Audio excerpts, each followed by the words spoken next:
Good morning. Welcome to Will Dorn's senior speech.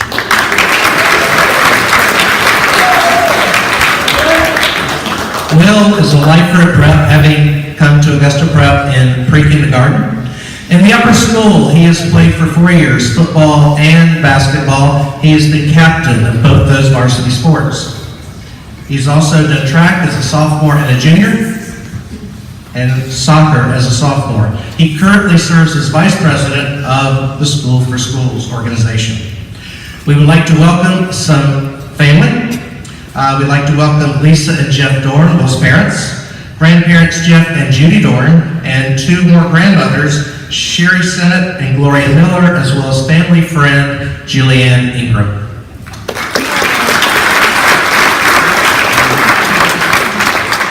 Now, if you would, help me welcome Will to the podium. He's going to talk about his interest in the Navy SEALs.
About to get contact.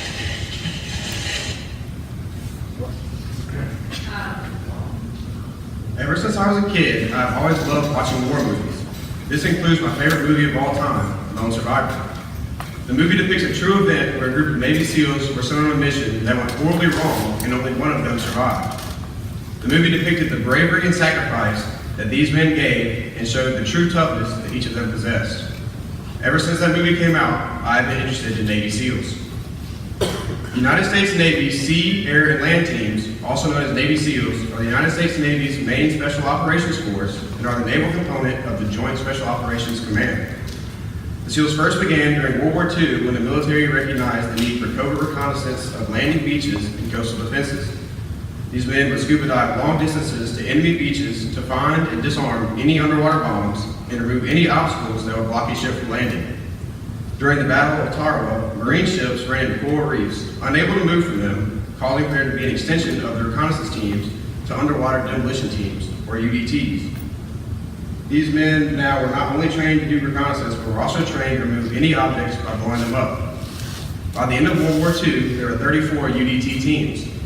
It was not until the Vietnam War when President John Fitzgerald Kennedy saw the need for unconventional warfare and special operations as a measure against guerrilla warfare.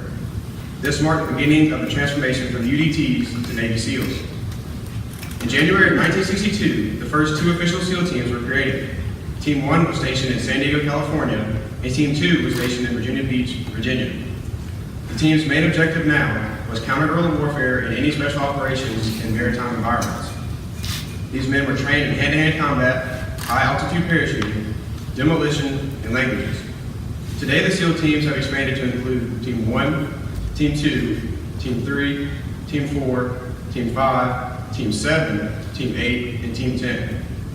Their missions now include direct action, counterterrorism, high-value target raids, hostage rescue, and foreign and internal defense. In order to become a Navy SEAL today, candidates must be within the age of 18 to 28, be a natural-born U.S. citizen, and pass a number of both physical and mental tests in order to be eligible to train to become a SEAL. Some of these tests include a physical screening test, or PST, and a medical screening. If these tests are passed, the candidates must then pass the SEAL PST. This includes a 500-yard swim in 12.5 minutes, 50 push-ups in 2 minutes, 50 sit-ups in 2 minutes, 10 pull-ups in 2 minutes, and a 1.5-mile run in 10.5 minutes. These are the minimum requirements to pass the test, but since there are a limited number of SEAL contracts that can be given, the optimum standards to ensure a spot to train to become a SEAL are the 500-yard swim in 8.5 minutes, 100 push-ups in 2 minutes, 100 sit-ups in 2 minutes, 20 pull-ups in 2 minutes, and a 1.5-mile run in 8.5 minutes. If candidates pass this test, they may then be chosen for SEAL training. This training is considered one of, if not the most difficult military training in the world. These recruits must first attend an 8-week naval recruit training course, followed by another 8-week course at the Naval Special Warfare Prep School. After these 2 courses, the recruits must enter the dreaded Basic Underwater Demolition SEAL Training School, or BUDS, which lasts over a 24-week span. This training consists of 3 phases. The first phase is considered the hardest and is where the vast majority of the students will drop out. This phase is known as the Basic Conditioning phase. It is designed to test the recruits' commitment to becoming a SEAL by pushing them with rigorous physical and mental stress. These recruits go through hours of physical exercise, including continuous running, swimming, push-ups, pull-ups, sit-ups, and even an obstacle course. In addition to all the physical exercises, instructors make the students run into the ocean and roll around in the sand, making them as uncomfortable as they possibly can. On the 4th week of training, students go through Hell Week. Hell Week is a grueling 5.5-day period where each candidate sleeps only about 4 total hours, but runs more than 200 miles and does physical training for more than 20 hours per day. For each class, usually more than 2/3 of its candidates will drop out during this period. BUDS makes it known that it is very easy to quit. All you have to do is ring the bell 3 times and put your helmet on the ground and leave. You do not have to say anything or tell anyone that you are leaving. All you do is put your helmet down and leave. This is done on purpose to make quitting easier, to make people want to quit. This allows the instructors to weed out the weaker people more easily. A majority of the small handful of candidates that make it through Hell Week generally make it through the rest of BUDS training. After running and swimming mile after mile, if the candidate passes the 8-week phase 1, they will enter phase 2. Phase 2 is known as the diving phase. Here they will learn basic dive physics and be trained how to fix all their equipment underwater in the worst possible conditions. This is done by throwing each student into a large pool in their scuba gear and having instructors rip off their oxygen tanks and tear their breathing tubes. Instructors also will give the recruits blacked out masks, simulating a nighttime mission. This creates a very high-stress environment, and each student must be able to stay calm and figure out how to fix the problem before they run out of oxygen in their lungs. If a student puts his feet on the bottom of the pool, goes to the surface without completing the mission, or without permission from their drill instructor, they will automatically fail and be dropped from BUDS. This makes each student give their absolute best or they risk being sent home. Students also go through drown proofing. Drown proofing is when each student's hands and feet are tied together and they are dropped into a pool where they must do various exercises, including bobbing up and down in the water, flipping underwater over and over again, and swimming various lengths. Students are told to go to the bottom of the pool and resurface 20 times, then they must swim from each end of the pool to the other without touching the bottom, and finally they must float in the water for 5 minutes. This is usually the most difficult part of phase 2 because students have almost no control over their bodies. Instructors will then throw objects into the pool and make students retrieve them with their mouths. After each student has made it through all amphibious training, they will enter phase 3. Phase 3 is the land-based training. Here students complete weapons training, which includes shooting thousands of rounds per week. They also learn how to safely and quickly clear entire buildings in case of high-value target operations and hostage rescue. During this phase, students also attend parachute school where they will learn how to do high-altitude, high-opening jumps and high-altitude, low-opening jumps in case they need to drop behind enemy lines. After completing the 3rd phase, the student will graduate from BUDS and earn the SEAL Trident. Upon graduation, each new SEAL member will be sent to one of the 8 SEAL teams. Odd-number teams are stationed in San Diego, California, and even-number teams are stationed in Virginia Beach.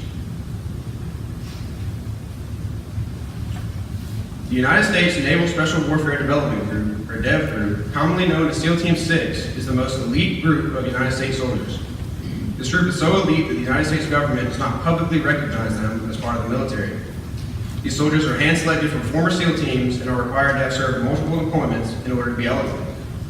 DEV Group holds tryouts once a year, and recruits are sent an invitation directly from headquarters. Only a select few of the very best from each SEAL team are invited, and only an average of 1/4 or less of these recruits actually make it on the team. Unlike becoming a SEAL, where recruits are examined for their extreme mental and physical toughness, as well as their never-quit attitude, recruits of DEV Group are examined for their pristine accuracy and ability to never fail their mission. These recruits are not passed by instructors like normal SEAL teams, but are carefully examined and tested by DEV group members themselves. It is one of the highest honors that a SEAL could ever get to make it on this elite team. This small man team are selected for the most dangerous mission in the world. However, being on SEAL Team 6 has its advantages. They are given a lot of freedom in the way that they dress, how they wear their hair, and are even allowed to grow beards. They are also given any weapons and equipment that they want. For example, normal SEAL Team members are given an HK-45 caliber pistol, M4 assault rifles, an MK-11 SWS sniper rifle, and an HK MP5. SEAL Team 6 members are allowed to choose which type of assault rifle, submachine gun, sniper rifle, and pistol that they would like, and are not binded to what is normally given. They are given whatever equipment they need, whether that be night vision goggles, rifle scopes, or any rifle accessories. If they ask for it, they get it. These soldiers are experts and are responsible for some of the world's toughest missions. SEAL Team 6 is responsible for saving Captain Phillips and for the raid on Osama bin Laden's compound. They are supposed to remain completely secretive, but with Hollywood and the media being so powerful, many of their missions and tactics have been brought to light. Within hours of the raid on bin Laden's compound, the world's most secretive mission at the time, news had already reached the entire world. These members of the SEAL teams are some of the toughest and bravest men in the world. They sacrifice everything to fight for their country. Many of them leave behind their families and friends and are not allowed to tell them what they are doing or even where they are going. They're even called up at random times and have to be ready to leave within an hour's notice. This may include having to leave in the middle of one of their children's birthdays. Many of them have even made the ultimate sacrifice, giving their lives for their country. These soldiers are some of the most elite in the world and wouldn't trade their job for anything. So make sure that you always thank any soldier for their service, past and present. Thank you.